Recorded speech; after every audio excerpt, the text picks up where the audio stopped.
അതായത് കുറച്ച് വിഷ്വൽസ് കാണിക്കും. ആ വിഷ്വൽസ് കണ്ടിട്ട് അത് കണക്ട് ചെയ്യുമ്പോൾ ഒരു പാട്ട് കിട്ടും, ഒരു മലയാളം പാട്ട് കിട്ടും. റെഡിയാണോ? നോക്കാം, ട്രൈ ചെയ്യാം. വേറെ ഇവിടെ പ്രത്യേകിച്ച് വേറെ പ്രശ്നങ്ങളൊന്നും ഇല്ലല്ലോ, ജസ്റ്റ് ഒന്ന് ട്രൈ ചെയ്യാം. അപ്പൊ ആദ്യത്തെ ക്ലൂ നമുക്ക് നോക്കാം. Sharath sir, music director Sharath sir ആണ്. അതെന്തോന്നത്? ഇത് കാല സിനിമയുടെ പോസ്റ്ററാണ്. അത് സൂര്യൻ ഉദിക്കുന്നതാ? ഉദിക്കുന്നതല്ല, അസ്തമിക്കുന്നത്. ശരത്കാല സൂര്യൻ, ശരത്കാല സന്ധ്യ. ഒന്ന് പാടിക്കാ പാട്ട് നോക്കാം. ശരത്കാല സന്ധ്യ, അതല്ലേ? അതന്നെ, അത് പാടു ചേച്ചി. ഒരു വരി പാട് കംപ്ലീറ്റ് ആയിട്ട്. ശരത്കാല സന്ധ്യ കുളിർ ചൂടി നിന്നു, എനിക്കായി മാത്രം പാടുന്നു ഞാൻ. എനിക്ക് വേണ്ടി മാത്രം പാടുന്നു. നമുക്കൊന്ന് നോക്കിയാലോ? യെസ്.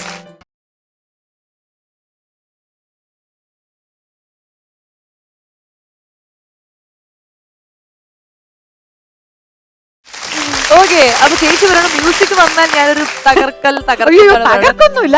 മ്യൂസിക് ഉണ്ട് ഇവിടെ. ചേച്ചി പറയുന്ന എന്ത് ഇവിടെ ഉണ്ട്? അടുത്ത ക്ലൂ നോക്കാം. അടുത്തത് വരൂ. അയ്യോ ചേച്ചി, ഇത് കുറച്ച് ശ്രദ്ധിച്ചു കഴിഞ്ഞാൽ കിട്ടും. സിമ്പിൾ ആണ്. ഫസ്റ്റത്തെ നോക്കൂ. ഫസ്റ്റത്തെ അത് കാണുമ്പോ എന്താ തോന്നുന്നത്? ഒരു ചന്ദനം. ചന്ദനം. ഇതാരാണെന്ന് പറയൂ. ചന്ദനം MM മണി. MM വേണ്ട, നമുക്ക് MM കട്ട് ചെയ്തേക്ക്. ചന്ദനം MM അല്ല, ചന്ദനമണി. ചന്ദനമണി സന്ധ്യ. അതെന്തുവാണ്? അതൊരു ഡാൻസ് ആണല്ലോ. അപ്പൊ ഡാൻസ്, ചന്ദനമണി നടനം. അതന്നെ, നടനം. അപ്പൊ ചന്ദനമണി നടനം.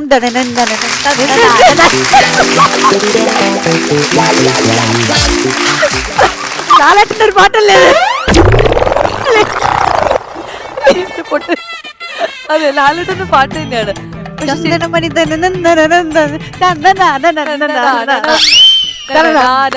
ആ പാട്ട് നമുക്ക് പാടാൻ പറ്റൂല, പക്ഷെ ആൻസർ കറക്റ്റ് ആയിരുന്നു.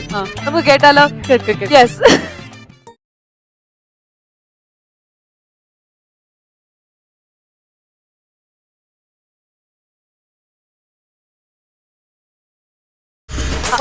Very good. ഇത് ഭയങ്കര ക്യൂട്ടായിരുന്നു കേട്ടോ. ഇത്ര നേരം ഈ ക്യൂട്ട്നെസ് ഒളിപ്പിച്ചു വെച്ചിരിക്കുന്നു.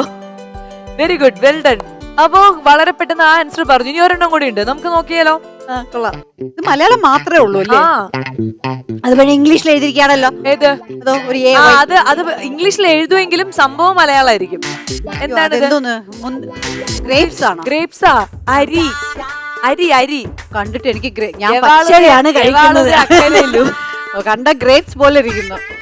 അരി എഴുത്ത്. എഴുത്തിന് വേറെ നോക്കൂ ചേച്ചി, വേറെ ഒരു വേർഡും കൂടി എഴുത്തിനുണ്ട്. ലെറ്ററിന് എന്തോ പറയും? ലെറ്ററിന് വേറെ നമ്മള് അരിക്കത്ത്. പക്ഷെ കുറച്ച് കട്ടി കുറച്ച് കഴിഞ്ഞാ അത് കിട്ടും. അരിക്കത്ത് എന്നുള്ളത് അരികത്ത് ആയി പോയാ? ആയി വൈ വേണ്ട, ആയി. അമ്പ്. അമ്പിന് വേറെ എന്താണ്? അമ്പിന് പകരം വേറെ ഒന്ന് ആലോചിച്ച് നോക്കിയേ. ഇംഗ്ലീഷിലെ ആരോ. അപ്പോ അരികത്തായാരോ.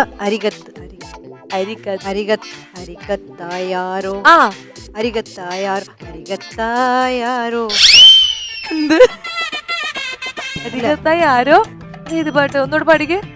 ട്യൂൺ അറിയാം. അരികത്തായാരോ മറ്റേ ദിലീപും നയൻതാര ഉള്ള ഒരു പടം. ബോഡിഗാർഡ്. ഓ, അതെ, ബോഡിഗാർഡിലെ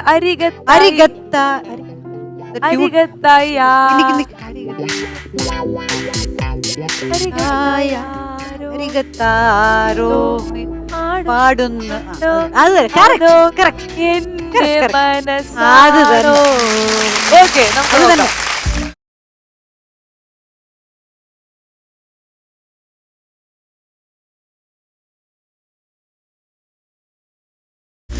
സൂപ്പർ. കുഴപ്പമില്ല, എന്നെ പറ്റിച്ചില്ല. കഴിഞ്ഞ തവണ പോലെ ഇല്ല. ഇത് പറ്റിക്കാൻ ഞാൻ നോക്കി, പക്ഷെ എനിക്ക് തോന്നി പറ്റിക്കാൻ ചാൻസ് ഇല്ല. ചേച്ചി കൃത്യമായിട്ട് പറയും എന്ന് എനിക്ക് തോന്നി. നല്ല അടിപൊളി.